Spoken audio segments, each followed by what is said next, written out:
హుస్నాబాద్ నియోజకవర్గం ఎల్కతుర్తి మండల కేంద్రంలో మండల సమైక్య కార్యాలయం వద్ద ఇందిరా మహిళా శక్తి ఇందిరమ్మ చీరల పంపిణీ కార్యక్రమం నిర్వహించారు. ముఖ్య అతిథిగా మంత్రి Ponnam Prabhakar, Elkathurthi Bheemadevarapalli market committee chairman Santhaji, ముఖ్య నేతలు, అధికారులు, మహిళా సంఘాల నేతలు పాల్గొన్నారు.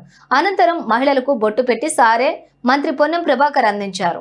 ఈ సందర్భంగా ఆయన మాట్లాడుతూ, తెలంగాణ ప్రభుత్వం పక్షాన మా ఆడబిడ్డలకు సారే చీర అందిస్తున్నాం, మా ప్రభుత్వాన్ని ఆశీర్వదించండి అంటూ కోరారు. సిరిసిల్లలో తయారైన నాణ్యమైన చీరలు అందించడం జరుగుతుందని తెలిపారు. ఇంట్లో ఉండే ఆడబిడ్డ ఆశీర్వాదం అన్నిటికంటే బలమైనదని కొనియాడారు. ఇందిరా మీ అందరు మహిళా సంఘాలు రాష్ట్ర వ్యాప్తంగా మహబూబ్నగర్ నుంచి పెట్టుకుంటే అన్ని జిల్లాల వాళ్ళు వచ్చి అక్కడికి వచ్చి చూసి ఎట్లా తయారవుతున్నారో చూసి దాదాపు ఇప్పటికీ 65 లక్షల చీరలు అయినాయి. 1 కోటి చీరలు కావాలి అనే ఆలోచనతోటి మొత్తంగా మహిళలందరికీ 18 సంవత్సరాలు పైబడ్డ 90-95 ఎన్నేళ్ళు ఉన్నా సరే వాళ్ళందరికీ చీరలు ఇచ్చే కార్యక్రమాన్ని ప్రారంభం చేసేటువంటి విధంగా ఇక్కడికి వచ్చినాం.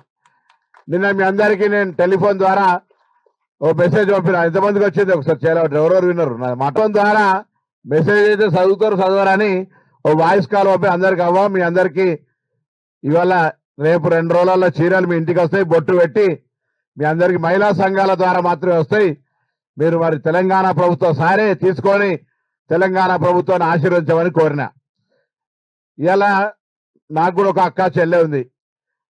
మనం మామూలుగా అందరు మా మగ అన్నలకు చెప్తున్నారు, అందరికీ గుడికి పోయినా ఎక్కడికి పోయినా దేవుని దగ్గర పూజ చేసి కొబ్బరికాయ కొట్టి మంచి ఆశీర్వచనం తీసుకున్నా ఇవన్నీ ఎంతున్నా ఇంట్లో ఉండేటువంటి ఆడబిడ్డ ఆశీర్వచనం అన్నిటికంటే బాగా బలమైనటువంటిది.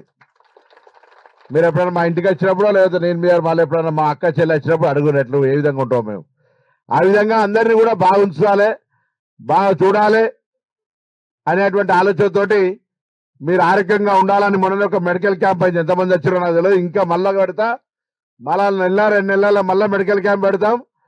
దయచేసి మండల నాయకులు ఆటోలు పెట్టలేని రాలేదంటే వాళ్ళు ఇక ఆటో కూడా నేనే పెట్టాలంటే ఎట్లా పెట్టాలని డాక్టర్లను తీసుకొస్తే డాక్టర్లు ప్రతి గ్రామం నుంచి మీరే దయచేసి నేను ఉచితంగా వైద్య శిబిరాన్ని ఏర్పాటు చేస్తా. ప్రముఖమైన డాక్టర్లను పిలుస్తా. మీరు వరంగల్కో ఎక్కడికో హైదరాబాద్కో అవసరం లేకుండా ఇక్కడనే పరీక్షలు చేయిస్తా. ఎవరికైనా సీరియస్గా మోకాలు నొప్పులో, కళ్ళ ఆపరేషనో, గర్భసంధికి సంబంధించో ఇతరత్ర ఏమైనా ఆ ఇబ్బంది ఉంటే హైదరాబాద్లో కూడా నా మనిషిని పెట్టి మీ ఎంబడి ఉండి చికిత్స చేయిస్తా.